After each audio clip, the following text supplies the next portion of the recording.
Hi, hello, ನಮಸ್ಕಾರ. Welcome back to my channel.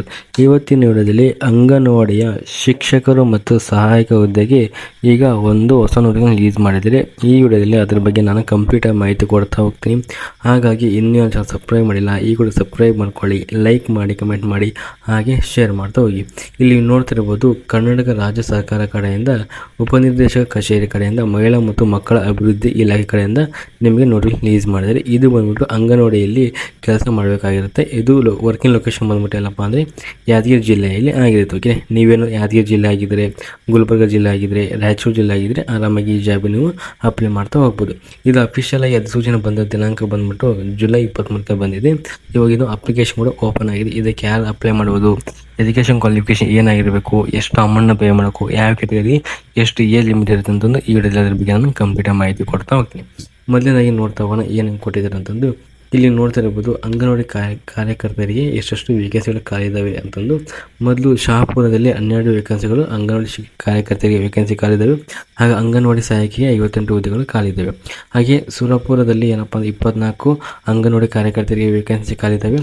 ಹಾಗೆ ಅಂಗನವಾಡಿ ಸಹಾಯಕಿಗೆ 58 ಹುದ್ದೆಗಳು ಖಾಲಿ ಇದ್ದಾವೆ ಅಂತ ಇಲ್ಲಿ ಅವರು ತಿಳಿಸಿ ನೀಡಿದ್ದಾರೆ. ನೆಕ್ಸ್ಟ್ ಯಾದಗಿರಿಯಲ್ಲಿ 14 ಅಂಗನವಾಡಿ ಶಿಕ್ಷಕರಿಗೆ ವೇಕೆನ್ಸಿ ಖಾಲಿದೆ. ಹಾಗೆ ಸಹಾಯಕಿಗೆ 30 ಹುದ್ದೆಗಳು ಖಾಲಿದ್ದಾವೆ.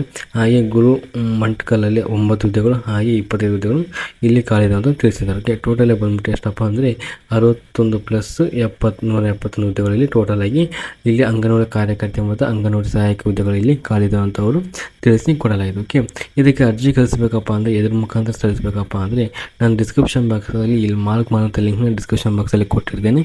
ಇದ್ರ ಮುಖಾಂತರ ನೀವು ಅರ್ಜಿಯನ್ನು ಹಾಕ್ತಾ ಹೋಗ್ಬೋದು. ಓಕೆ, ಹಾಗೆ ನೆಕ್ಸ್ಟ್ ವಿಡಿಯೋದಲ್ಲಿ ಇದಕ್ಕೆ ಯಾವ ಥರ ಅರ್ಜಿ ಹಾಕೋದು ಅಂತಂದು ಅದ್ರ ಬಗ್ಗೆ ನಾನು ಕಂಪ್ಲೀಟಾಗಿ ಮಾಹಿತಿ ಕೊಡ್ತಾ ಹೋಗ್ತೀನಿ. ಹಾಗಾಗಿ ನನ್ನ ಚಾನಲ್ ಸಬ್ಸ್ಕ್ರೈಬ್ ಮಾಡ್ಕೊಂಡು ಇಟ್ಕೊಂಡ್ರಿ. ಓಕೆ, ಇವಾಗ ನೆಕ್ಸ್ಟ್ ನೋಡ್ತಾ ಹೋಗೋಣ ಯಾವ ಥರ ಎಲ್ಲೆಲ್ಲಿ ಅರ್ಜಿಯನ್ನು ಹಾಕಬೇಕಂತ ನೋಡ್ತಾ ಹೋಗೋದಾದರೆ, ಮೊದಲು ಅರ್ಜಿ ಸಲ್ಲಿಸೋ ಪ್ರಾರಂಭ ದಿನಾಂಕ ಬಂದ್ಬಿಟ್ಟು ಯಾವಾಗಪ್ಪ ಅಂದರೆ ಅರ್ಜಿ ಸಲ್ಲಿಸೋ ಪ್ರಾರಂಭ ದಿನಾಂಕ ಜುಲೈ 24ನೇ ತಾರೀಕಿಂದ ಅರ್ಜಿ ಸ್ಟಾರ್ಟ್ ಆಗಿ ಹಾಗೆ ಆಗಸ್ಟ್ 24ನೇ ತಾರೀಕಿಂದ ಕೊನೆ ದಿನಾಂಕ ಆಗಿರುತ್ತೆ. ಇನ್ನು ಆಲ್ಮೋಸ್ಟು ತುಂಬ ದಿನ ಟೈಮ್ ಇದೆ. ಇದಕ್ಕೆ ಅರ್ಜಿ ಹಾಕಲು ತುಂಬ ದಿನ ಟೈಮ್ ಇದೆ. ಹಾಗಾಗಿ ಬೇಗ ನೀವು ಅರ್ಜಿಯನ್ನು ಹಾಕ್ತಾ ಹೋಗ್ಬೋದು. ಏನಪ್ಪ ಜುಲೈಗಲ್ಲಿ ಅಪ್ಲಿಕೇಶನ್ ಸ್ಟಾರ್ಟ್ ಆಗಿದೆ, ಇನ್ನು ತುಂಬ ದಿನ ಟೈಮ್ ಇದೆ. ಆರಾಮಾಗಿ ನಿಧಾನಕವಾಗಿ ನೀವು ಅಪ್ಲಿಕೇಶನ್ ಕೂಡ ಹಾಕ್ತಾ ಹೋಗ್ಬೋದು. ನೆಕ್ಸ್ಟು ಇದಕ್ಕೆ ಅಪ್ಲಿಕೇಶನ್ ಹಾಕಬೇಕಪ್ಪ ಅಂದರೆ ಏನು ಅರ್ಹತೆ ಇರಬೇಕು ಅಂತ ನೋಡೋದಾದರೆ, ಮೊದಲು ಮಹಿಳೆಯರು ಮತ್ತು ಲಿಂಗತ್ವ ಅಲ್ಪಸಂಖ್ಯಾತ ಮಹಿಳೆ ಅರ್ಜಿ ಸಲ್ಲಿಸಲು ಅರ್ಹತೆ. ಇದಕ್ಕೆ ಓನ್ಲಿ ಬಂದ್ಬಿಟ್ಟು ಏನಪ್ಪ ಅಂದರೆ ಮಹಿಳೆಯರು ಮಾತ್ರ ಅರ್ಜಿಯನ್ನು ಹಾಕ್ಬೋದು. ಯಾವುದೇ ಕಾರಣಕ್ಕೂ ಬಾಯ್ಸ್ ಅರ್ಜಿ ಹಾಕಲು ಇಲ್ಲಿ ಅವಕಾಶ ನೀಡಿರೋದಿಲ್ಲ. ಹಾಗೆ ವಯೋಮಿತಿ ಬಂದ್ಬಿಟ್ಟು ಎಷ್ಟಿರಬೇಕಪ್ಪ ಅಂದರೆ ಅಂಗನವಾಡಿ ಕಾರ್ಯಕರ್ತೆ ಮತ್ತು ಸಹಾಯಕರಿ ಹುದ್ದೆಗೆ ಅರ್ಜಿ ಸಲ್ಲಿಸಲು 19 ವರ್ಷದಿಂದ 35 ವರ್ಷಗಳಾಗಿದ್ದರೆ ಮಾತ್ರ ಇದಕ್ಕೆ ನೀವು ಅಪ್ಲೈ ಮಾಡೋಕ್ಕೆ ಎಲಿಜಿಬಲ್ ಇರ್ತೀರ.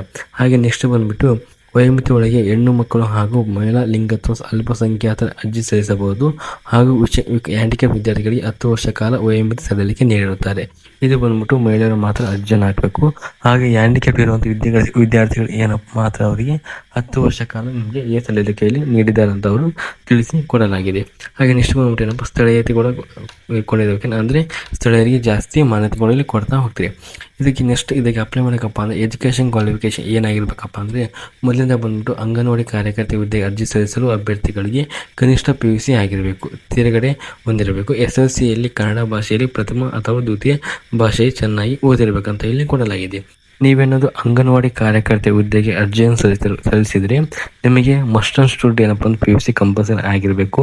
PUC ಪಾಸ್ ಆದರೆ ಅದರ ಜೊತೆಗೆ SLCಯಲ್ಲಿ ಏನಪ್ಪ ನಿಮಗೆ ಕನ್ನಡವನ್ನು ಫಸ್ಟ್ ಇಲ್ಲ ಸೆಕೆಂಡ್ ಲ್ಯಾಂಗ್ವೇಜ್ ಓದಿದ್ರೆ ಮಾತ್ರ ಈಗ ಅಂಗನವಾಡಿ ಕಾರ್ಯಕರ್ತೆಗೆ ಅಪ್ಲಿಕೇಶನ್ ಹಾಕೊಂಡು ನಿಮಗೆ ಎಲಿಜಿಬಲ್ ಇರ್ತೀರ ಅಂತ ಇಲ್ಲಿ ನೀಡಿ ಕೊಡಲಾಗಿದೆ. ಓಕೆ, ನೆಕ್ಸ್ಟ್ ಬಂದೇನಪ್ಪ ಅಂಗನವಾಡಿ ಕಾರ್ಯಕರ್ತರು ನೇಮಕಾತಿ ಸಂದರ್ಭದಲ್ಲಿ ಸರ್ಕಾರದ ಅಂಗೀಕೃತ ಸಂಸ್ಥೆಗಳಿಂದ DACRT ಇಂದ ECC diploma course, GOC course, NTT ಕೋರ್ಸ್ಗಳನ್ನು ಹಾಗೂ ಅಂಗನವಾಡಿ ಚಟುವಟಿಕೆಗಳಿಗೆ ಸಂಬಂಧಿಸಿದಂತೆ diploma nutrition home science certificate course 1 ವರ್ಷ ನರ್ಸಿಂಗ್ ಅಥವಾ ಪೂರ್ವ ಪ್ರಾಥಮಿಕ ತರಬೇತಿ ಪಡೆದು ಪ್ರಮಾಣ ಪತ್ರವನ್ನು ಹೊಂದಿದ್ದರೆ ಮೊದಲು ಆದ್ಯತೆ ನೀಡಲಾಗುವುದು.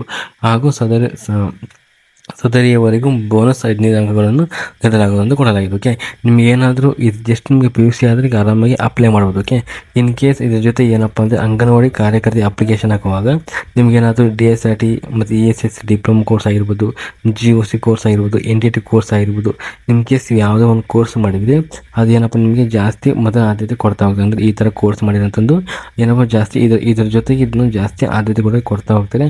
ಅದರ ಜೊತೆ ಏನಪ್ಪ ಅಂದರೆ 5 ಅಂಕಗಳು ಜಸ್ಟ್ ಮತ್ತು ಜಸ್ಟ್ ಆ್ಯಡ್ ಮಾಡ್ತಾ ಹೋಗ್ತಾರೆ ಅಂತ ಇಲ್ಲಿ ಕೊಡಲಾಗಿದೆ.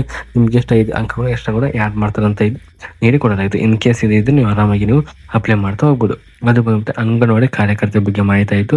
ನೆಕ್ಸ್ಟ್ ಅಂಗನವಾಡಿ ಸಹಾಯಕ ಹುದ್ದೆಗೆ ಅಪ್ಲಿಕೇಶನ್ ಹಾಕಲು ಏನು ಎಜುಕೇಷನ್ ಕ್ವಾಲಿಫಿಕೇಶನ್ ಏನಾಗಿರಬೇಕಪ್ಪ ಅಂದರೆ ನಿಮಗೆ ವಿದ್ಯಾರ್ಥಿ ಬಂದ್ಬಿಟ್ಟು ಏನಪ್ಪ ಕನಿಷ್ಠ ವಿದ್ಯಾರ್ಥಿ ಬಂದ್ಬಿಟ್ಟು ಜಸ್ಟ್ SSLC ಪಾಸ್ ಆಗಿದ್ರೆ ಆರಾಮಾಗಿ ಜಾಬ್ಗೆ ನೀವು ಅಪ್ಲೈ ಮಾಡೋದು. ಓಕೆನಾ, ನಿಮ್ಗೆ ಏನಪ್ಪ ಜಸ್ಟ್ SSLC ಪಾಸ್ ಆದರೆ ಆರಾಮಾಗಿ ಅಪ್ಲೈ ಮಾಡೋದು. ತುಂಬ ಜನ ಏನಪ್ಪ ಅಂದರೆ SSLC ಮುಗಿಸಿ ಮನೇಲಿ ಇರ್ತಾರೆ. ಓಕೆನಾ, ಹಾಗಾಗಿ ನೀವು ಆರಾಮಾಗಿ ಅದಕ್ಕೆ ಅಪ್ಲಿಕೇಶನ್ ಕೂಡ ಹಾಕ್ತಾ ಹೋಗ್ಬೋದು. ನೆಕ್ಸ್ಟು ಕರ್ನಾಟಕ ರಾಜ್ಯ ಪ್ರೌಢ ಶಿಕ್ಷಣ ಪ್ರಾಧಿಕಾರ ಮಂಡಳಿ ನಡೆಸುವ ಮುಕ್ತ ಶಾಲೆ ವಿದ್ಯಾಲಯದ SSLC ತೆರೆಗಡೆಯಿಂದ ಹೊಂದಿರಬೇಕು.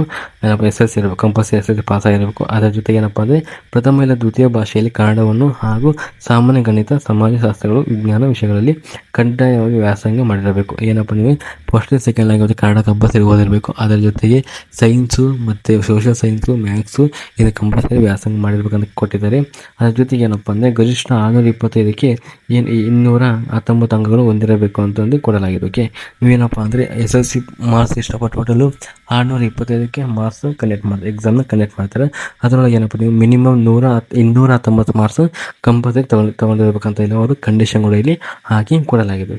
ನೆಕ್ಸ್ಟ್ ಬಂದರೆ ಬೇರೆ ರಾಜ್ಯಗಳಲ್ಲಿ ವ್ಯಾಸಂಗ ಮಾಡ್ತಿದ್ದು, ಇನ್ ಕೇಸ್ ನೀವೇನು ಬೇರೆ ರಾಜ್ಯಗಳಲ್ಲಿ ವ್ಯಾಸಂಗ ಮಾಡುತ್ತಿದ್ದು ಕನ್ನಡವನ್ನು ಪ್ರಥಮ ದ್ವಿತೀಯ ಭಾಷೆಯಲ್ಲಿ ಅಭ್ಯಾಸ ಮಾಡಿದ್ದರು, SSLCಯಲ್ಲಿ ಪರೀಕ್ಷೆಗೆ ಆ ರಾಜ್ಯದ ನಿಗದಿಪಡಿಸಲಾದ ಗರಿಷ್ಠ ಮತ್ತು ಕನಿಷ್ಠ ಅಂಕದೊಂದಿಗೆ ವ್ಯತ್ಯಾಸವಿದ್ದಲ್ಲಿ ಕರ್ನಾಟಕ ವ್ಯಾಸಂಗ ಮಾಡಿದ ಅಭ್ಯರ್ಥಿಗಳನ್ನು ಮಾತ್ರ ಪರಿಗಣಿಸಲಾಗುವುದು ಅಂತ ಇಲ್ಲಿ ಸೂಚನೆ ಕೂಡ ನೀಡಲಾಗಿದೆ. ಓಕೆ, ಇದು ಬಂದ್ಬಿಟ್ಟು ಏನಪ್ಪ ಅಂಗನವಾಡಿ ಶಿಕ್ಷಕರು ಮತ್ತು ಸಹಾಯಕ ಹುದ್ದೆಗೆ ಎಜುಕೇಷನ್ ಕ್ವಾಲಿಫಿಕೇಶನ್ ಏನಾಗಿರ್ಬೇಕಂತ ಒಂದು ನಾನು ಕಂಪ್ಲೀಟ್ ಆಗಿ ವಿವರವಾಗಿ ತಿಳಿಸಿದ್ದೇನೆ.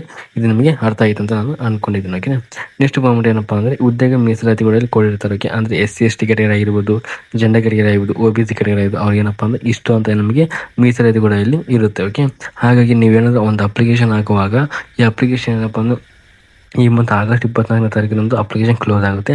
ಹಾಗಾಗಿ ಈ ಅಪ್ಲಿಕೇಶನ್ ಕ್ಲೋಸ್ ಆಗ ಮುಂಚೆ ನಿಮ್ದು ಎಲ್ಲ ರಿಸರ್ವೇಷನ್ ಇರುವಂಥ ಸರ್ಟಿಫಿಕೇಟ್ ಅಂದರೆ ರಿಸರ್ವೇಷನ್ ಏನಿದೆ ಆ ಎಲ್ಲ ರಿಸರ್ವೇಷನ್ ಸರ್ಟಿಫಿಕೇಟು ಕಂಪ್ಲೀಟಾಗಿ ಮಾಡಿಸ್ಕೊಂಡು ಇಟ್ಕೊಂಡಿರಬೇಕು. ಓಕೆನಾ, ಯಾವುದೇ ಕಾರಣಕ್ಕೂ ನೀವು ಅಪ್ಲಿಕೇಶನ್ ಕ್ಲೋಸ್ ಆದಮೇಲೆ ನೀವು ಅಪ್ಲಿಕೇಶನ್ನು ರಿಸರ್ವೇಷನ್ ಸರ್ಟಿಫಿಕೇಟು ಮಾಡಿಸ್ಕೊಂಡು ಇಟ್ಕೊಂಡಿರ್ಬೋದು. ಓಕೆ, ಹಾಗಾಗಿ ಕಂಪಲ್ಸರಿ ಇಟ್ಕೋಬೇಕು. ನೆಕ್ಸ್ಟ್ ಬಂದ್ಬಿಟ್ಟು ಏನಪ್ಪ ಅಂದರೆ 25%ಗಿಂತ ಹೆಚ್ಚು ಅಲ್ಪಸಂಖ್ಯಾತರು, ಮುಸ್ಲಿಂ, ಕ್ರಿಶ್ಚಿಯನರು, ಜೈನರು, ಬೌದ್ಧರು, ಪಾರ್ಸಿಗಳು ಮತ್ತು ಸಿಖ್ಖರು ಜನಸಂಖ್ಯೆ ಇರುವ ಪ್ರದೇಶಗಳಲ್ಲಿ ಅಂಗನವಾಡಿ ಕೇಂದ್ರಗಳಲ್ಲಿ ಕನ್ನಡ ಭಾಷೆಯೊಂದಿಗೆ ಆಯಾ ಅಲ್ಪಸಂಖ್ಯಾತ ಸಮುದಾಯ ಭಾಷೆ ಬಲ್ಲವರನ್ನು ಕಾರ್ಯಕರ್ತ ಸಹಾಯಕಿ ಹುದ್ದೆಗೆ ಆಯ್ಕೆ ಮಾಡಲಾಗುವುದು.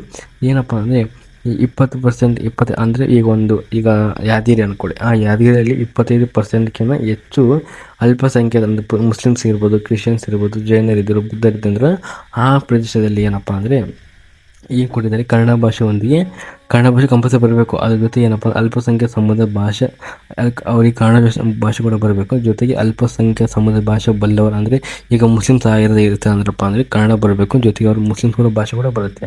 ಅಂಥವ್ರು ಮಾತ್ರ ಏನಪ್ಪ ಆ ಪ್ರದೇಶದಲ್ಲಿ ಕಾರ್ಯಕರ್ತೆ ಮತ್ತು ಸಹಾಯಕ ಹುದ್ದೆಗೆ ಆಯ್ಕೆ ಮಾಡಲಾಗುತ್ತಂತ ಅವರು ತಿಳಿಸಿ ಕೊಡಲಾಗಿದೆ. ಓಕೆ, ನೆಕ್ಸ್ಟ್ ಬಂದ್ಬಿಟ್ಟು ಏನಪ್ಪ ಅಂದ್ರೆ ಆಯ್ಕೆ ಆದ್ಯತೆ ಏನು ಕೊಡ್ತಾರಪ್ಪ ಅಂದರೆ ಆಯ್ಕೆ ಆದ್ಯತೆ ಬಂದು ಆ್ಯಸಿಡ್ ದಾಳಿಗೆ ತುತ್ತಾದ ಮಹಿಳೆಯರ ಆಯ್ಕೆಗಳನ್ನು ಜಾಸ್ತಿ ಕೊಡ್ತಾ ಹೋಗ್ತಾರೆ. ಅದು ಸೆಲೆಕ್ಷನ್ ಮಾಡ್ಬೋದು ತೋರಿಸ್ತಾರೆ. ಇವಾಗ ಏನು ಹೇಳೋದೇನು ಬೇಡ.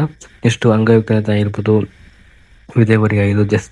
ವಿಧೇಯರಾಗಿರ್ಬೋದು ಜಸ್ಟ್ ಅವ್ರು ಏನಪ್ಪ ಅಂದರೆ ಆದ್ಯತೆಯಲ್ಲಿ ಜಾಸ್ತಿ ಕೊಡ್ತಾ ಹೋಗ್ತಾರೆ. ನೆಕ್ಸ್ಟ್ ಬಂದ್ಬಿಟ್ಟು ಏನಪ್ಪ ಅಂದರೆ ಯಾವ ಥರ ಅರ್ಜಿ ಹಾಕ್ಬೇಕಪ್ಪ ಅಂದರೆ ಅರ್ಜಿಯನ್ನು ನಾವು ಏನಪ್ಪ ಅಂದರೆ ಲಿಂಕ್ನ ಕೊಟ್ಟಿರ್ತೀವಿ, ಅದ್ರ ಮುಖಾಂತರ ನೀವೇನಪ್ಪ ಅಂದರೆ ಅರ್ಜಿನ ಹಾಕ್ತಾ ಹೋಗಬೇಕು. ಅರ್ಜಿನ ಕ್ರಿಯೇಟ್ ಮಾಡಿದಾದ್ಮೇಲೆ ಫಸ್ಟು ರಿಜಿಸ್ಟರ್ ಮಾಡೋಕೆ ಹೋಗಬೇಕು. ರಿಜಿಸ್ಟರ್ ಮಾಡ್ಕೊಂಡು ಆದ್ಮೇಲೆ ನಿಮಗೆ ಲಾಗಿನ್ ಐಡಿ ಬರುತ್ತೆ. ಲಾಗಿನ್ ಐಡಿ ಹಾಕ್ಕೊಂಡು ನಿಮ್ಮದು ಜಾತಿ ಪ್ರಮಾಣ ಪತ್ರ ಡೀಟೇಲ್ಸ್ ಆ್ಯಡ್ ಮಾಡಬೇಕು. SSLC ಮಾರ್ಕ್ಸ್ ಕಾರ್ಡ್ ಆಗಿರೋ ಡೀಟೇಲ್ಸ್ನ ಆ್ಯಡ್ ಮಾಡಬೇಕು.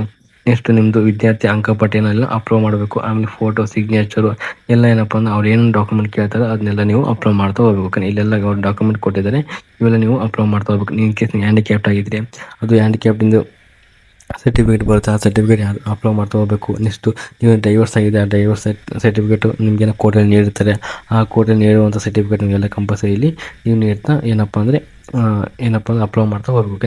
ಇನ್ ಕೇಸ್ ನಿಮ್ಗೇನೋ ಡೌಟ್ ಇದ್ದರೆ ಈ ಹೆಚ್ಚು ಏನಪ್ಪ ಅಂದರೆ ಆ ಊರಲ್ಲಿ ಅಂದರೆ ಶಾಪುರದಲ್ಲಿ ಆಗಿರ್ಬೋದು, ಸೂರ್ಪುರ ಆಗಿರ್ಬೋದು, ಯಾದಗಿರಿಯಲ್ಲಿ ಆಗಿರ್ಬೋದು, ಗುರುಮಠಕಲ್ ಆಗಿರ್ಬೋದು, ಅಲ್ಲಿ ಏನಪ್ಪ ಅಂದರೆ ವಿಳಾಸ ಕೊಟ್ಟಿದ್ದಾರೆ. ನೆಕ್ಸ್ಟು ಇನ್ನು ದೂರವಾಣಿ ಸಂಖ್ಯೆ ಕೂಡ ಕೊಟ್ಟಿದ್ದಾರೆ. ಓಕೆ, ಈ ದೂರವಾಣಿ ಸಂಖ್ಯೆ ಏನಪ್ಪ ಕರೆ ಮಾಡ್ಬೋದು. ಇನ್ ಕೇಸ್ ನಿಮ್ಗೆ ಏನು ಡೌಟ್ ಇದ್ದರೆ ಇದ್ರ ಮುಖಾಂತರ ಏನಪ್ಪ ನಿಮ್ಮ ಡೌಟ ಕ್ಲಾರಿಫಿಕೇಶನ್ ಮಾಡ್ಕೋಬೇಕು. ಓಕೆನಾ, ಇದಿಷ್ಟು ಅಂಗನವಾಡಿಯಲ್ಲಿ ಕಾರ್ಯಕರ್ತೆ ಇರುವಂಥ ವೇಕೆನ್ಸಿಗಳ ಬಗ್ಗೆ ನಾನು ಕಂಪ್ಲೀಟಾಗಿ ಮಾಹಿತಿ ಕೊಟ್ಟಿದ್ದೇನೆ. ಇನ್ ಕೇಸ್ ನಿಮ್ಗೆ ಡೌಟ್ ಇದ್ದರೆ ಕಮೆಂಟ್ ಬಾಕ್ಸಲ್ಲಿ ಕಮೆಂಟ್ ಮಾಡಿ, ಅದ್ರ ಬಗ್ಗೆ ಹೆಚ್ಚಿನ ಮಾಹಿತಿಯನ್ನು ಕೊಡ್ತಾ ಹೋಗ್ತೇನೆ. ಓಕೆ, ಇದಿಷ್ಟು ವಿಡಿಯೋ ಬಗ್ಗೆ ಆಯಿತು. ವಿಡಿಯೋ ಇಷ್ಟ ಆದರೆ ಲೈಕ್ ಮಾಡಿ, ಕಮೆಂಟ್ ಮಾಡಿ, ಹಾಗೆ ಶೇರ್ ಮಾಡ್ತಾ ಹೋಗಿ. ಹಾಗೆ ವಿಡಿಯೋ ನೋಡೋದಕ್ಕಾಗಿ ಧನ್ಯವಾದಗಳು.